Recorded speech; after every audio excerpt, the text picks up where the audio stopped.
ఈ సమస్యల పరిష్కారం కోసం ధరణిలో 33-35 మాడ్యూల్స్ వచ్చినాయి. ఈ మాడ్యూల్ ద్వారా 2020 అక్టోబర్ నుంచి ఇప్పటిదాకా రకరకాల పద్ధతుల్లో దరఖాస్తు చేసుకుంటూనే ఉన్నారు. ఒక అంచనా ప్రకారం 21 లక్షల పైగా దరఖాస్తులు వచ్చినాయి. అందులో సగం దరఖాస్తులు తిరస్కరణకు గురైనాయి. ఈ రోజు కూడా 1 లక్ష దరఖాస్తులు ఇంకా పెండింగ్లో ఉన్నాయి భూభారతి చట్టం వచ్చే నాటికి. ఈ సమస్యలన్నింటికీ ధరణి సమస్యకి భూభారతి ఏ విధంగా పరిష్కారం చూపుతుంది.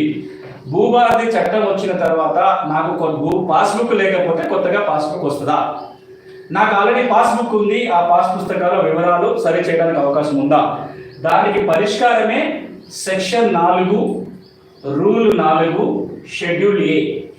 ఈ మనం గుర్తుపెట్టుకోవాలి. కనీసం ఆ సెక్షన్ల పేరు కొన్ని ఇంపార్టెంట్గా గుర్తుపెట్టుకుంటే రేపు సమస్య పరిష్కారం కోసం వెళ్ళినప్పుడు నాకు పలానా సెక్షన్ ప్రకారము నా సమస్య పరిష్కారం చేయండి అని అడిగే అవకాశం ఉంటుంది.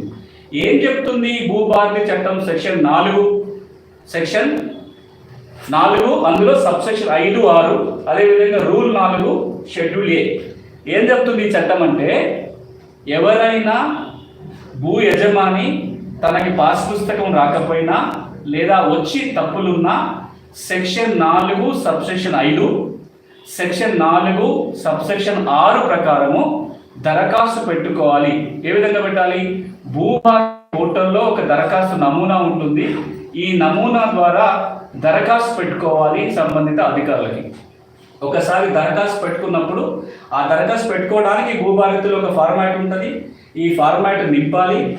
దాంతో పాటుగా ఆ భూమి మనది అని చెప్పే ఆధారం ఏదన్నా, అంటే పాత పాస్ పుస్తకము, అది ఇంతకు ముందు ఇచ్చిన తోక పుస్తకం కావచ్చు, 71 చట్టం కింద 2 పుస్తకాలు కావచ్చు, ధరణి కింద వచ్చిన పాస్ పుస్తకం కావచ్చు, పహానీ నకళ్ళు కావచ్చు, లేదా ఏదైనా రిజిస్టర్ దస్తావేజులు కావచ్చు, ఆ భూమి మనది అని చెప్పే సాక్ష్యాధారాలను కూడా ఈ దరఖాస్తుతో పెడితే ఈ విధంగా వచ్చిన దరఖాస్తులని కొన్ని రకాల సమస్యలు ఆర్డీఓకి, మరికొన్ని రకాల సమస్యలని జిల్లా కలెక్టర్ పరిష్కారం చేయాలని చెప్తుంది రూల్ 4. ఇంతకుముందు ఏముండే ఈ మాడ్యూల్ ద్వారా కొన్ని సమస్యలు తహసీల్దారు, కొన్ని ఆర్డీఓ, కొన్ని కలెక్టరు, కొన్ని సీసీఎల్, ఇన్ని అంచెలలో రకరకాల మాడ్యూల్స్ ద్వారా ఉన్నన్ని కూడా అన్ని మాడ్యూల్లో ఈ రోజున ఒక మాడ్యూల్గా మారిపోయింది. అదే 6 కరెక్షన్ మాడ్యూల్. ఈ మాడ్యూల్ ద్వారా ఆన్లైన్లో దరఖాస్తు పెట్టుకుంటే అది కూడా ఆ దరఖాస్తుతో పాటు నేను చెప్పిన పత్రాలు జమ చేయాలి. ఒక 1000 రూపాయల అప్లికేషన్ ఫీజు కూడా పెడితే ఈ దరఖాస్తులు ఆ భూమి సమస్యను బట్టి, అది మిస్సింగ్ సర్వే నెంబరా, నేచర్ ఆఫ్ ల్యాండ్ మార్చాలా, లేకపోతే సర్వే నెంబర్ ఎక్కించాలా, ఈ వాటిని బట్టి కొన్ని ఆర్డీఓలకు వెళ్తాయి, మరికొన్ని జిల్లా కలెక్టర్కి వెళ్తాయి. దరఖాస్తు పెట్టుకున్న 60 రోజుల్లోగా నోటీస్ ఇచ్చి విచారణ చేసి హక్కులున్న మాట వాస్తవ నిర్ధారణ అయితే రికార్డుని సవరించడం కానీ లేదా కొత్తగా పాస్ పుస్తకాలు జారీ చేయడం కానీ ఈ చట్టం కింద చేయడానికి అవకాశం ఉంది. మరొకసారి ఇది చాలా కీలకమైన సెక్షన్.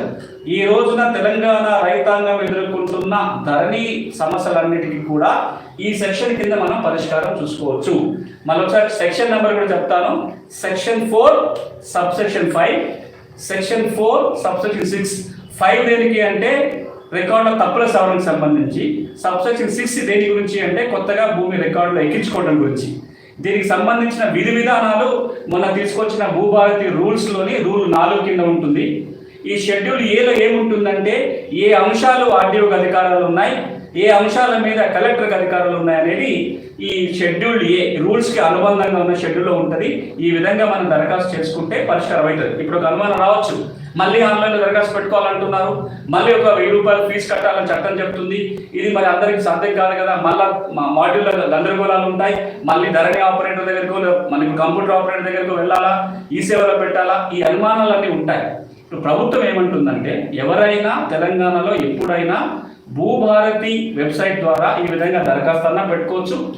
దీనికి రాబోయే రోజుల్లో ఏదైతే అన్ని రెవెన్యూ గ్రామాలలో రెవెన్యూ సదస్సులు జరగబోతున్నాయో ఈ రెవెన్యూ సదస్సు జరిగినప్పుడు ఆన్లైన్లో దరఖాస్తు పెట్టాల్సిన పని లేదు. ప్రభుత్వమే ఒక 2 పేజీల దరఖాస్తు ఫారంని రెడీ చేసింది. ఈ దరఖాస్తు ఫారాలన్నీ కూడా గ్రామాలకు వస్తాయి.